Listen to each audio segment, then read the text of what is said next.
Philip Joss and this is Buckingham News.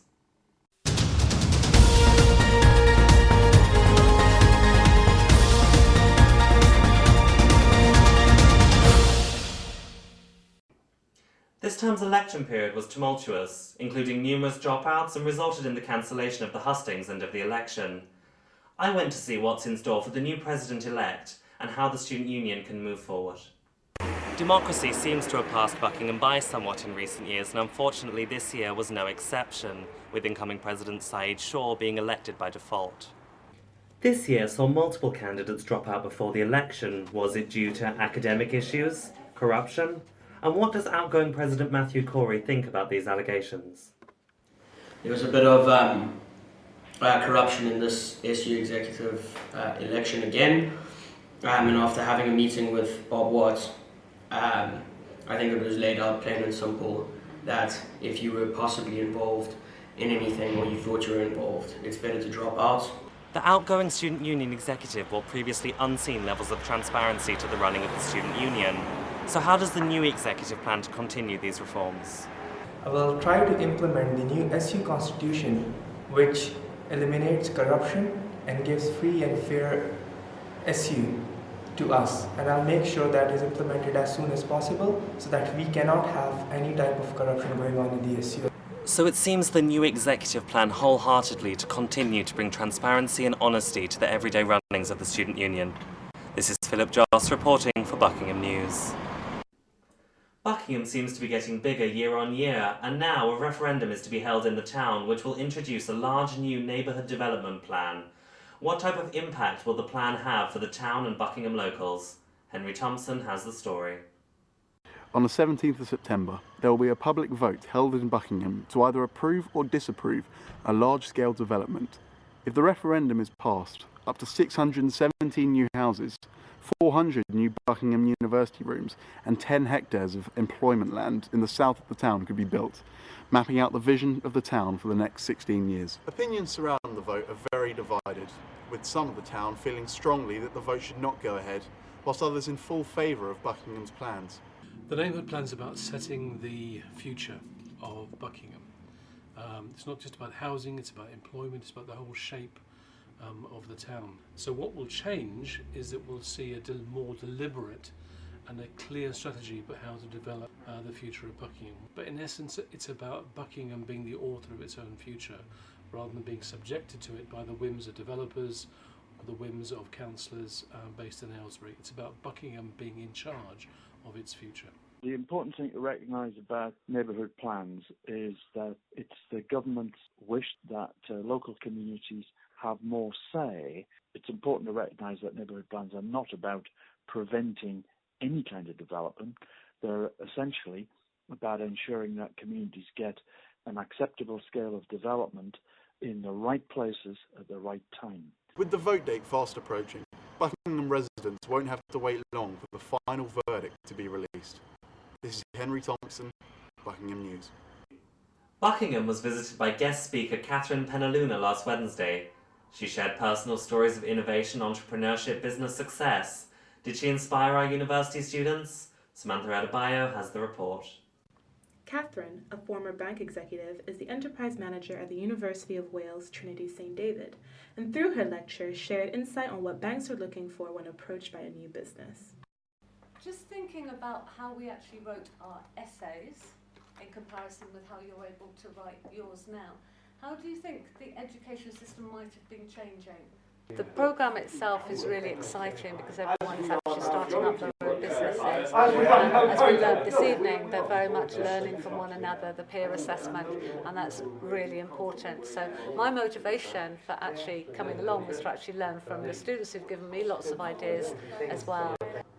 Catherine guided the students by telling them stories of her time working at a bank through to her time working at the University of Wales. She involved the students by asking them about their businesses, as well as creating open dialogue in order to make the students feel comfortable.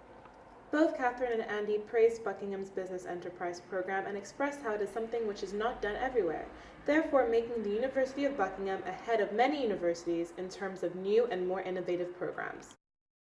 Every day is a business opportunity, and with these innovative tips, you'll be able to get out there and stand out.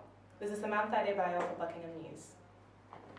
In other news, Aylesbury Vale District Council could become the first council to launch a lottery scheme to raise funds for charity.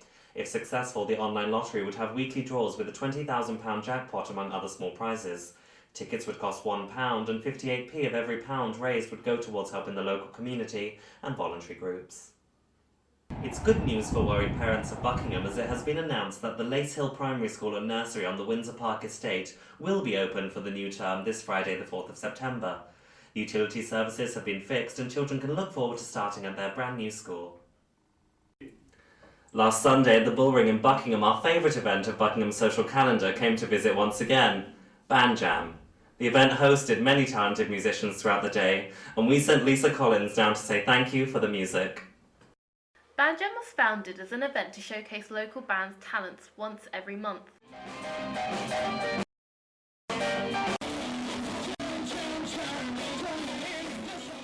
However, this month we were struck curious by the fact that none of the bands were actually local. The rule is, if you come and play for Band Jam, doesn't matter where you come from, if you come and play for Band Jam, that gives you a right to come and play here. Now, to be quite honest, I had 4 young bands, all local, that had to pull out. The gig kicked off to a really strong start, with Blue's 3-piece Kirby Loves Dog rousing the crowd, who remained animated until the very last set. Despite the heavy rain, the gig brought about the community to enjoy some good music and to rock out like it was the summer of '69.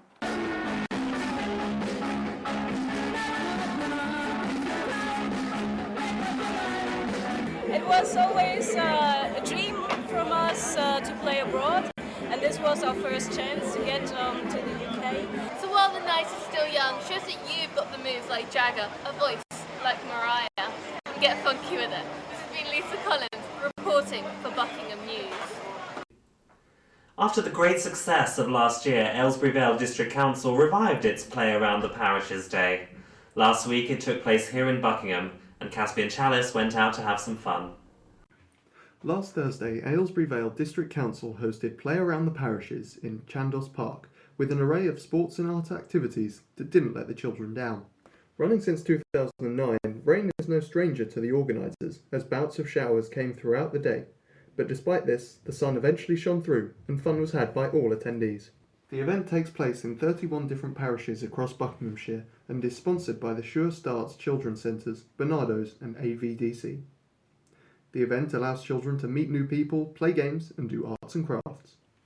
Fresh air, running around, keeping them fit and active, and as well as bringing their parents outside so they're not inside with electronic games, and they're getting exercise and making friends and being in an environment where they're not normally have access to, such as a big open park and large scale equipment. So that's a healthy and active way to spend your summer holiday with your family. If you missed it or would simply like to do it again, look out for a future Play Around the Parishes coming to a town near you. This is Caspian Chalice for Buckingham News. And now over to sports with Zoe Briggs. Thank you, Philip. Unfortunately for Buckingham, as the university term ends, the football season begins. Last Saturday, the university's team played their first match of the season against Padbury FC, which marked the start of the football season games. Anticipating a victory and a strong start to the season, the Buckingham boys headed out with their heads held high. Did their hard work in the pre-season matches pay off? Jason Dunn was watching. From the beginning of the first match of the season, the University of Buckingham FC failed to keep up with Padbury. Craig Hawkins, number 11 for Padbury FC, scored the first goal within 6 minutes of kickoff. A second goal by Padbury's Matt Marsden, number 6, saw hopes of a Buckingham victory start to fall. The Buckingham team began to feel frustrated and angered by the turnout of the game, topped off by another goal by Padbury's Phil Averill, number 10. Nuno Pagado, number 11, managed to get a goal for Buckingham, but hopes were quickly destroyed when Phil Averill scored another goal, ending the first half of the game 5-1 to Padbury. After a quick pep talk, the second half of the game saw an improvement for Buckingham. The ball remained on Padbury's side and confidence grew, but Padbury turned this around and another goal was scored by Phil Averill, followed by James Watts, number 5. Well, we lost pretty high. The first half was really disappointing. We had problems with our shape, especially in the defense with our 4 backs. We improved that a lot in the second half, where we controlled the game, we had good attacks. The defenders were talking more to each other, so we could put some players offside when the opponent attacked. It was a very spirited game between both teams, end to end. The score maybe didn't reflect the game throughout the 90 minutes, but I think a very thorough deserved win for Padbury. 7-1, 3 different goal scorers. Thanks for turning up, Buckingham. See you at your place. Buckingham suffered a hard loss to Padbury, and being the first match of the season, it is sure to be a disappointment for the team. The forthcoming matches in the season will see if this game has destroyed the Buckingham team's spirit or heightened their hunger for victory. This is Jason Dunn, Buckingham News. Being a student at university can be stressful. The pressures from your peers, fast approaching deadlines, and hard work put in to get the best grade possible can result in a huge amount of stress. To achieve a much needed sense of zen, perhaps the local yoga classes will be something of interest. Elliot Beverley has a story. In Buckingham, regular yoga sessions are held on Mondays, Wednesdays and Thursdays and are provided for all ages.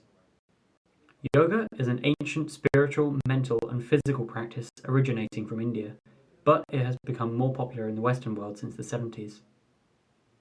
There are many classes to choose from, people with physical pain, or just teenagers who want to try out a new form of exercise or add discipline to their lifestyle are invited to join up. When I deliver a class, I can come from it from a very anatomical way because I'm also a nurse, so initially I trained very physical nursing, anatomy, physiology. I know how the body moves, I know how to help the body, and then so I can use that way to tap into people in a lay way, so they feel like they're getting a really good stretch in their hamstrings, through the abs, developing their core, but actually gradually through that process, week after week, they'll find a settling as well. So these classes might be right for you, whether it be to overcome conventional pain or just to raise your spirits. This is Elliot Beverley. Namaste. Buckingham News. And now, back to the studio. Today is the National Day of the 18th century dish Welsh rarebit. The dish is a generous helping of cheddar cheese, which the Welsh would use in place of rabbit, hence the corruption of the word rabbit to rarebit. Noni Okoye has the recipe. The Welsh rabbit is a simple dish that is said to have been originated from the south of Wales and is loved by all. Today we'll be making an easy and delicious Welsh rabbit.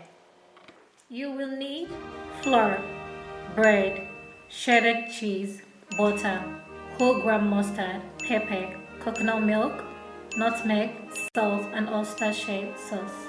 Place the butter in the pan. Add the shredded cheese. Put on the flour. Stir the mixture. Add a generous amount of the coconut milk and stir properly. Add the oyster sauce and keep stirring until it blends. And add a tablespoon of mustard and some nutmeg, pepper and salt to taste. Keep stirring until it blends. Place 2 slices of bread in a toaster. When the toast is ready, spread the mixture on the toast and place in an oven for 5 minutes. And there you have it. It's simple and tasty Welsh rabbit.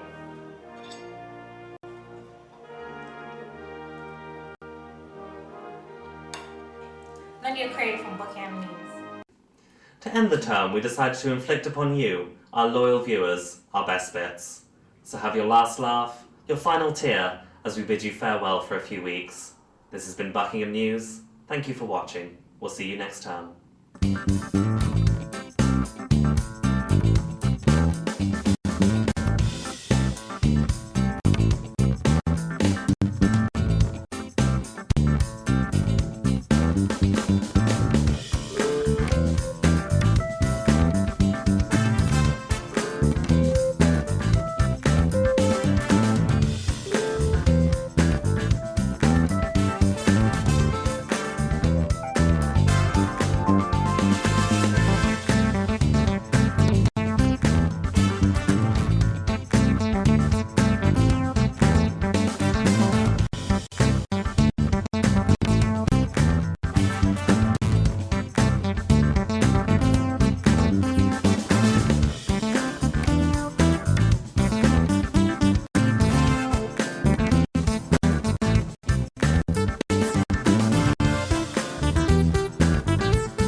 I'll be there for you, like I've been there before. This is Charlie Perry. Lisa Collins. This is Zoe Briggs. This is Federica Battiato. This is Tyler Cock. This is Layla Eshteen. This is Dan Morris of Buckingham News.